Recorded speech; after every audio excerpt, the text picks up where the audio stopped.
In this video, we'll be going over a demo of our 145 software that we've designed here at Coflyt. This software is designed to help 145 repair stations and maintenance shops with their estimates, invoicing, parts inventory, work orders, and communications between their customers. With that being said, we'll get right into it.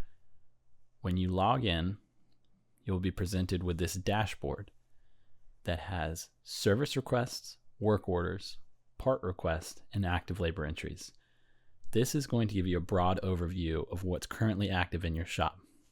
Now you'll notice up top that we have the option of manager and technician. This screen here will be your manager screen. This is your technician screen, and it will have just your work orders and your squawks of your current aircraft or upcoming aircraft that need maintenance.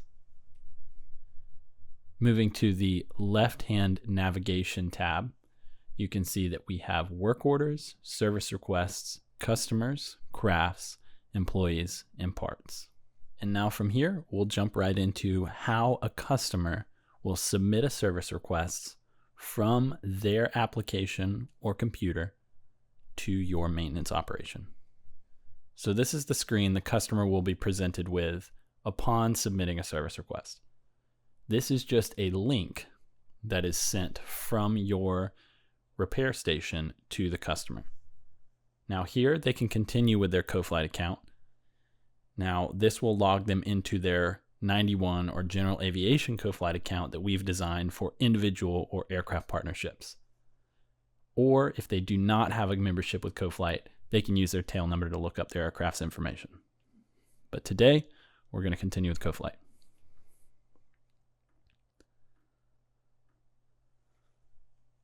Now, once you log into Coflyt, the system will automatically pull in any aircraft information that you have saved on your Coflyt app.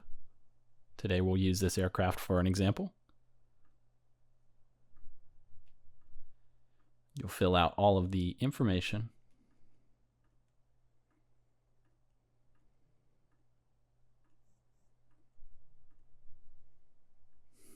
Now, once you fill out that information, you'll be presented with this screen. We're going to submit for general maintenance today. We are going to add landing light. So we'll just say that the landing light is NOP for today's example. We'll set the location of the maintenance shop. And now we'll submit this request.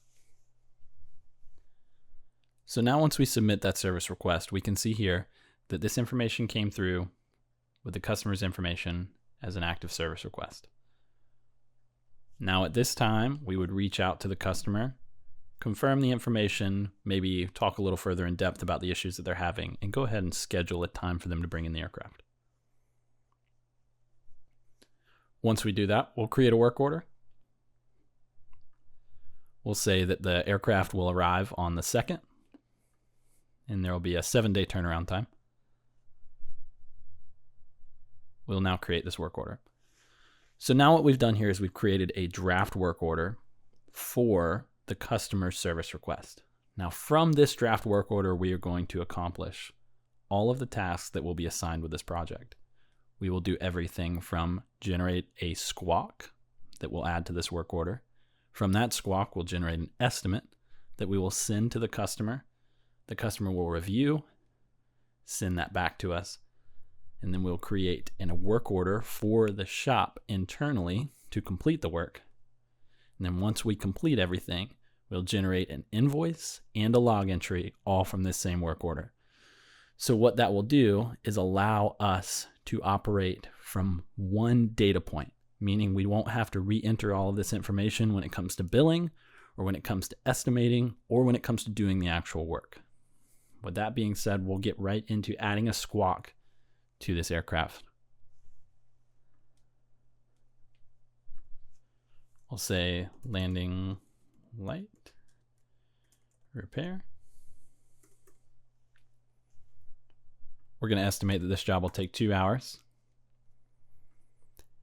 And then we're going to add our sign-offs as well. So we have our initial sign-off, and we'll go ahead and add a functional test sign-off as well. And we'll add this squawk.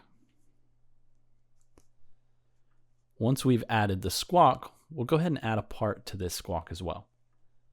So we'll add our LED landing light. It'll automatically pull in the information that we have saved from the parts that we've created on our account. We'll add part and request. So now from here, we can move over to estimates, and we can create an estimate with this information that we've just completed. So you can see that it automatically pulls in the squawk and the LED landing light that we just created.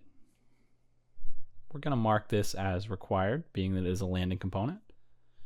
We can add any shipping costs or discounts related to this. We'll go ahead and mark shop supplies, and we'll create this estimate. So now once we've created this estimate, we will send this to our customer.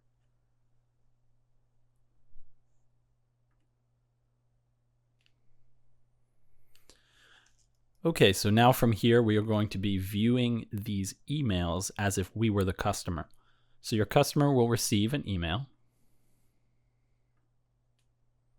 showing the link estimate with the information that we just created. So they'll be able to click that estimate here. We can see that it is required. We'll go ahead and approve. If there are any notes that the customer needs to enter, they can enter them now. Continue, as the customer will authorize this work, and we'll submit. Okay, so now at this point, once your customer has approved the work to be completed, we will move back into our 145 software, and we can see that the customer has approved it. Now we can go ahead and set this status to in progress. We can assign a technician to this work order. Now, once we have done this, we can head over to the dashboard, and now we will operate as the technician. So as the technician, you can see that we have this work order here populated. So now, once again, as the technician, we can open this up and we can select this squawk. We can see that the landing light is attached to it. We'll go ahead and select this here. And so what this will do is this will bring up a time clock. This time clock, as soon as it's started, it will add billable time to this work order as a labor entry. So we'll go ahead and start that now.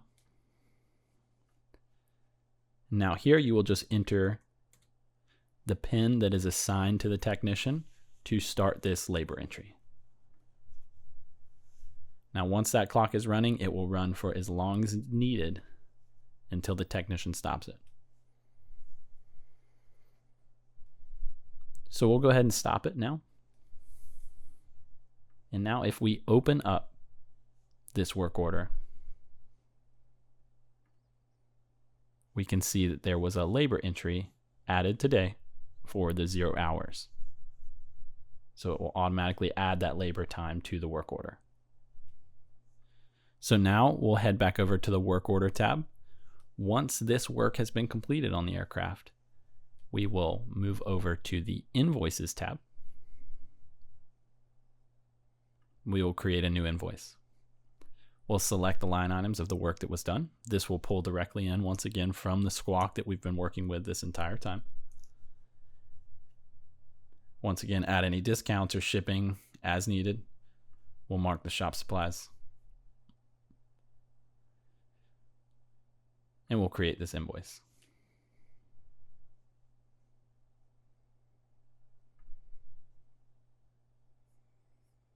Now at this time, if we need to make any changes, we can, or we can go ahead and send this invoice to the customer. We'll go ahead and send this invoice to the customer. Okay, so now at this point again, we'll be acting as the customer, and they will receive an email with the invoicing information that we just sent over to them. They will have a PDF attachment to the email, and they will also have a link to the invoice. So we'll go ahead and click that link, and it'll pull in all the information that we just had displayed in our app. You can see all of the related costs, the shop supplies that we checked, and the totals here.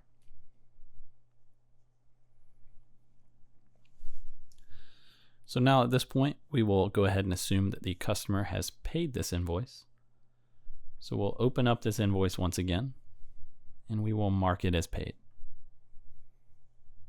So now you can see that the status is paid, everything is completed.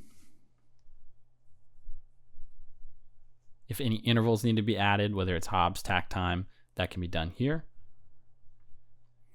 So now we can create a log with the work that we've completed today.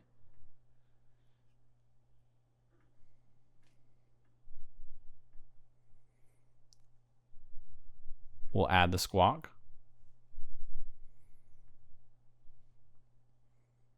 And then any RTS statement or approval from the AMP. Now we can sign this entry.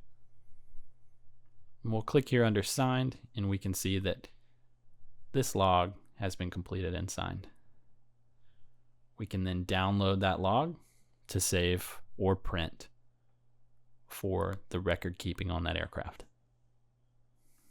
And with that, that will conclude our demo for the 145 software today here at Coflyt.